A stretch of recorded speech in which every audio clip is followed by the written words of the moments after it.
There is this incredibly comforting, almost sacred ritual in modern domestic life. Oh, I know exactly what you're going to say. Right, like you realize the air quality in your city is getting worse. Yep. So you go online and you buy a sleek, expensive HEPA air purifier. Yep. The ultimate peace of mind purchase. Exactly. You bring it home, you set it up in the corner of your living room or, your kid's bedroom, and you hear that quiet, reassuring hum. And you look at the digital display glowing a nice, safe, healthy blue. Yeah, and you think to yourself, like, I'm doing it, I'm protecting my family. You view that little white box as this shield standing between the lungs of the people you love and the industrialized world outside. But, and this is a massive but, what if the underlying physics of that machine are just completely backwards? Right. Because according to the source material we are diving into today, that machine isn't protecting you at all. The terrifying reality is that you are actually the machine's true filter. It is a profound paradigm shift, and honestly, a deeply unsettling one. I mean, we spend so much time obsessing over digital displays, waiting for the air quality rings on our appliances to change from red to blue. Like we're waiting for a traffic light. Exactly. And we do that while completely divorcing ourselves from the physical reality of what is actually happening inside our homes. We just trust the acronyms on the packaging without, questioning the mechanics. And that false sense of security is exactly what our source material today just completely tears down. Yeah. We are looking at a heavily detailed, really alarming 2025 document out of Taipei. Yeah, and the title alone is a wake-up call. It really is. It's titled, Humans Are the Final Filter: How Modern Homes Push Toxins into Every Family Member's Body. It's authored by a figure referred to in the text as Fuchi Wu, or Master, and compiled by someone named Little Brother. A very unique, almost philosophical framing for an engineering paper. Definitely. Okay, let's unpack this. Our mission today is to figure out why traditional air purification systems are fundamentally broken at an engineering level, how our own homes are structured to force our bodies to absorb microscopic toxins, and crucially, we're going to explore the radical new fluid dynamics concept this paper proposes to actually save us. What's fascinating here is how the document demands we strip away all the marketing jargon we are so conditioned to trust. Right, because we are totally blinded by industry metrics. We really are. Consumers, we look for high CDR ratings, that's clean air delivery rate, or we demand medical-grade high-efficiency particulate air, or HEPA standards. We treat those terms like they are magical force fields. Exactly. But the core thesis of this paper cuts through all of that marketing fluff by introducing the physical law of human toxicology. Which, when you read it, it essentially boils down to mass conservation, right? The idea that pollutants don't just magically cease to exist because a machine hums at them. That is the absolute foundation of the author's argument. The toxins in your air, the particulate matter, the industrial chemicals, the volatile gases, they are physical objects with mass. They can't just vanish into the ether. Exactly. According to the law of toxicology laid out here, these toxins only have two possible destinations. They either stay permanently trapped inside the mechanical filter, or they enter the human body. There is no third option. And the data in this document suggests that the overwhelming majority of the time, the machines fail to hold on to these toxins. Right, the physical trap fails. And when that happens, the human beings breathing the air in that enclosed space become the final, unwashable biological filter. Wow. Unwashable biological filter. That is a heavy phrase. It's grim, but it's physically accurate. Well, before we get into the actual engineering failure of the machines, we have to grasp the microscopic scale of the invaders they're supposedly fighting. Because it's not what we normally picture. No, not at all. When most people think of indoor air pollution, they think of visible dust floating in a sunbeam or, maybe pet dander. But the text focuses on three completely irreversible threats operating on a scale that just defies our normal spatial reasoning. It really does. It's hard to even visualize. Let me try an analogy to visualize the scale the document lays out. If you picture a single microscopic pore on the nucleus of one of your cells as a giant multi-lane highway tunnel. Okay, a huge tunnel. Right. A particle of PM 0.1, which is ultrafine particulate matter, is like a tiny glass marble rolling effortlessly right down the center lane. That scale is crucial to understand the biological damage. The text explicitly states that PM 0.1 is 1/50th the size of an alveoli pore in your lungs. 150. Yeah, and 1/10th the size of a cell nucleus pore. It is so infinitesimally small that the human body's natural defense mechanisms, the things that evolved to catch pollen and dirt, they do not even register it as a physical intruder. So when you inhale that PM 0.1 marble, it isn't getting caught in the mucus of your nose or like the cilia in your throat. Yeah. It just rides the airstream straight down. It drops all the way into the deepest recesses of the lungs.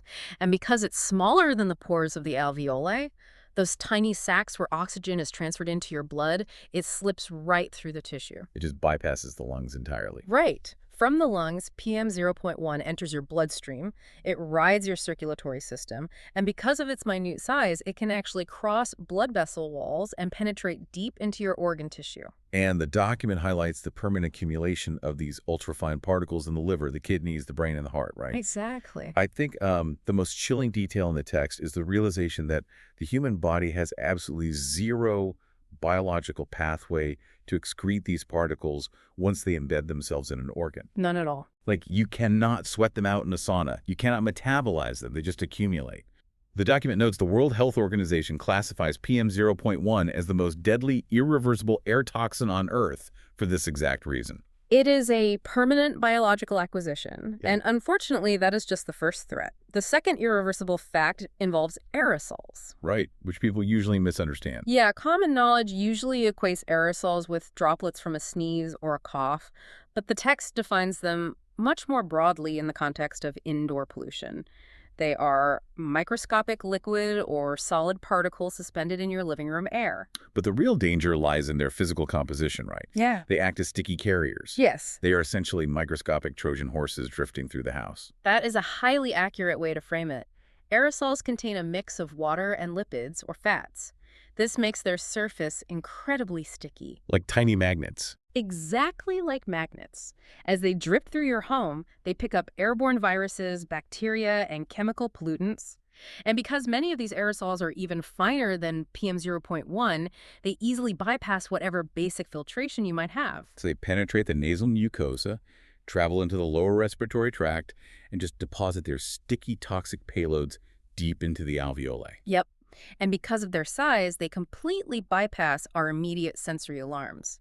The text points out that aerosols are actually too small to trigger a cough reflex. Oh, wow. So your body doesn't even know it's inhaling a concentrated package of viruses and chemicals, so it doesn't even try to expel it. Exactly. It is a completely silent invasion. That lack of sensory warning perfectly sets up the third invisible invader, which is VOCs, or volatile organic compounds. Right, and here we are no longer talking about solid particles or liquid droplets. VOCs are gaseous toxins. These are the emissions off-gassing from like the formaldehyde in your new couch, the synthetic perfumes in your laundry detergent, the plastics in your electronics, and even the cleaning supplies under your sink. And the scale here is even smaller. Way smaller.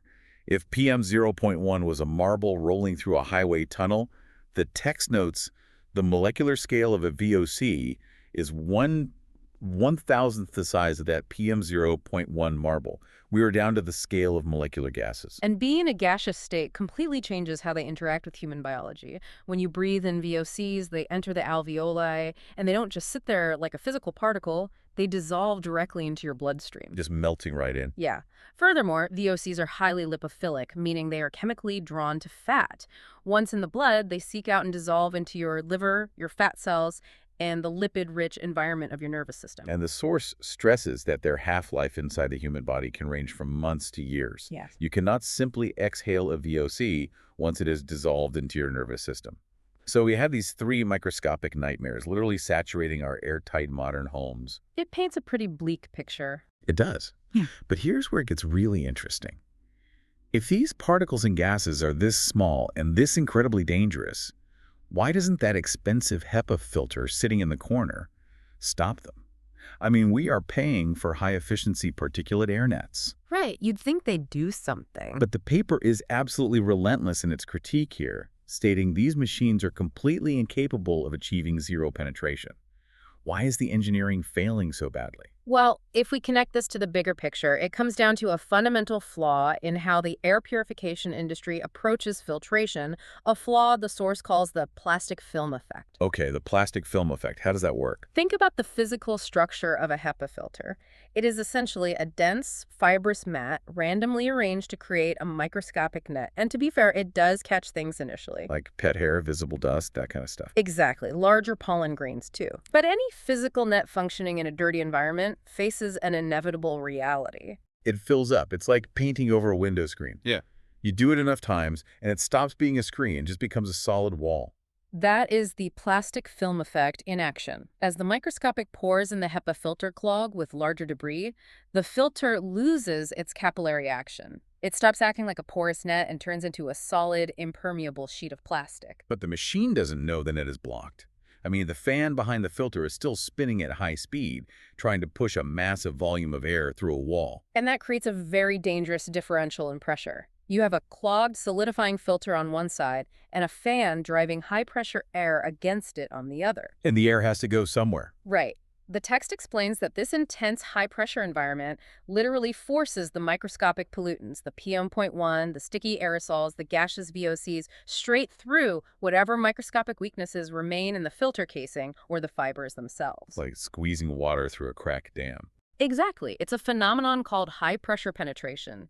The machine is forcefully driving 100% of the most dangerous cell-killing particles right through the barrier. Wait, if the fan is forcing the worst particles through a blocked filter, the machine isn't just failing to clean the air, it's actively acting as a high-pressure toxin sprayer. It is far worse than simply being ineffective. As the filter clogs and solidifies, a horrifying biological and chemical layer forms on the inside of the machine. Oh, gross. Yeah, the source specifically calls this the duct poison film. Duct poison film, that sounds awful. It is a highly concentrated layer of trapped mold spores, accumulating VOCs, and dense PM0.1.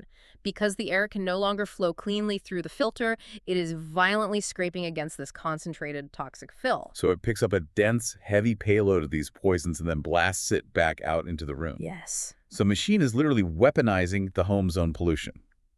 And the document doesn't just blame standalone purifiers, right? It specifically calls out built-in fresh air systems for this exact same failure. It does. Fresh air systems are built on the premise of dilution, bringing in outside air to lower indoor pollutant concentrations. But the ducts and filters in those systems inevitably clog, triggering the exact same high-pressure penetration. So instead of diluting the air, the blocked ducts concentrate the outdoor pollution. Exactly. Then, every single time the automated fan kicks on, it sprays that concentrated outdoor-indoor hybrid poison directly into the lungs of everyone sleeping or living in the home. The dark irony of this architectural flaw is just brutal. The text explicitly states that because of this duct poison film and high-pressure penetration, the indoor PM0.1 levels in these highly purified, tightly sealed homes actually become higher than if you had simply turned the expensive machines off and opened a window. It completely defeats the purpose. You are literally paying for electricity to concentrate toxins and inject them into your own family's air supply. Which forces us to look at the inevitable biological consequence. The machine failed its primary task. It did not hold the toxins, it pushed them back into the environment. By the physical law of toxicology, the human body has to take over the job. And this is where the engineering flaw becomes a medical crisis for you, the listener. Like, have you been feeling chronically fatigued? Have you noticed a steady decline in your immune system or, cognitive brain fog? Maybe you just feel like you're aging much faster than you should be. And society gives us a very standard menu of explanations for this, don't they? Oh, absolutely. We blame our stressful jobs, we blame our diets, we think we just need to exercise more, or we chalk it up to bad genetics, or simply the unavoidable reality of getting older. We readily accept those explanations because they don't require us to question our environment. But the document introduces a clinical concept verified by Master Fuchi Wu called the toxin saturation point. The toxin saturation point. Yes. This theory fundamentally challenges our acceptance of modern health decline. According to the text, a massive percentage of that unexplained fatigue, that premature aging, those cascading immune issues, it isn't just stress or the natural passage of time. So what does this all mean? It means the root cause of these modern functional disorders and eventually outright organ failure is the daily permanent accumulation of these ultrafine toxins in our tissues. Because there's no off-ramp. Exactly. Remember, there is no biological off-ramp for PN 0.1 or VOCs. Every day you sit in your tightly sealed living room, breathing in the high-pressure spray from your clogged HEPA filter. Those particles are traveling past your alveoli, crossing your blood vessels and embedding themselves deeply in your liver, your kidneys, your brain, your skin, and the intercellular spaces of your nervous system. Your organs are essentially acting as a sponge that is continuously absorbing water but can never, ever be wrung out. And your organs will tolerate that absorption for a surprisingly long time. The body really tries to adapt. But eventually, the sheer physical mass of microscopic pollution embedded in your tissues hits a critical threshold. And that threshold is the toxin saturation point. Yes. Once your liver or your nervous system hits that point, the cellular damage becomes too widespread for the body to repair. The organs begin to structurally break down. That is the true hidden source of the premature aging and the unexplained modern malaise we see across society. It is a deeply tragic paradox. I mean, modern humans live in these airtight homes surrounded by smart technology, feeling an incredibly high sense of security. We really do. We lock our doors, we turn on our sleek white purifiers, we think we are safe in our fortresses. But in reality, we are suffering from organ degradation simply because our homes are engineered in a way that forces our bodies to act as irreversible, unwashable filters. We are quietly reaching our toxin saturation points while just sitting on the couch. This raises an important question, though. Is this just the inescapable cost of living in an industrialized world? Like, is humanity doomed to function as a biological air filter for our own flawed architecture until our organs fail? The source insists we are not. It doesn't just outline the structural apocalypse. It presents a singular, radical solution. Right. Because I understand the problem with HEPA nets clogging, but my initial thought reading this was, well, how do you fix it without just building a thicker, more expensive net? Which would just clog anyway. Exactly. But the document introduces an engineering concept that completely abandons the net entirely. The text introduces a system called the Air 80 Maze Purifier. The Air 80. Right. And the reason the document insists this is the only viable path forward is because it entirely discards the flawed mechanics of traditional filtration. It refuses to use static, fibrous films that are scientifically doomed to clog. And it doesn't rely on empty marketing acronyms like CADR. No, not at all. Instead, it relies on the actual physics of fluid dynamics. Which, to understand how this works, we really need a different way to visualize trapping a particle. Because if you aren't using a net, how do you catch the marble, right? Right, how do you stop it? So think of a raging, turbulent river carrying heavy silt and rocks. If you want to get the rocks out of the water, you don't necessarily have to build a giant dam or a net that will just get smashed or clogged. That would just create the plastic film effect all over again. Exactly. Instead, if you force that rushing river to navigate through a series of sharp, engineered switchbacks and canyons, the water naturally slows down at the tight corners. As the kinetic energy of the water drops at those bends, the heavy silt and rocks simply fall out of the current and settle at the bottom. The path itself does the sorting. Exactly. The path is the filter. That fluid dynamics analogy perfectly describes the maze structure of the Air 80. Instead of trying to force air through a tight membrane, which, as we know, causes the high-pressure penetration in the duct poison film, the system forces the indoor air to navigate a highly complex structural maze. So it's physically manipulating the airflow. Yes. By manipulating the airflow, the particles are pushed into specific corners and traps within the maze where they lose their kinetic energy. They simply drop out of the airstream. But wait, if they drop out, don't they just pile up and clog the corners of the maze? Like, doesn't the riverbed fill up? Because the text mentions a concept called the scapegoat black box to solve this. Ah, yes. The scapegoat black box is the brilliant mechanical counterpart to the maze. It is a designated sacrificial quarantine zone engineered deep inside the machine. Okay, so a quarantine zone. Right. When those particles lose their kinetic energy in the bends of the maze, they drop directly into this black box. Once they are inside the box, they are permanently isolated from the airflow. So they can't get picked back up. Exactly. The box takes the hit. It acts as the scapegoat so your lungs don't have to. Because the particles are quarantined completely away from the air path, the maze itself can never physically block or clog. And if it never clogs, it never builds up that internal fan pressure. Precisely the point. Because there is no high pressure fighting a blocked net, there is absolutely no forced penetration of PM 0.1 or sticky aerosols.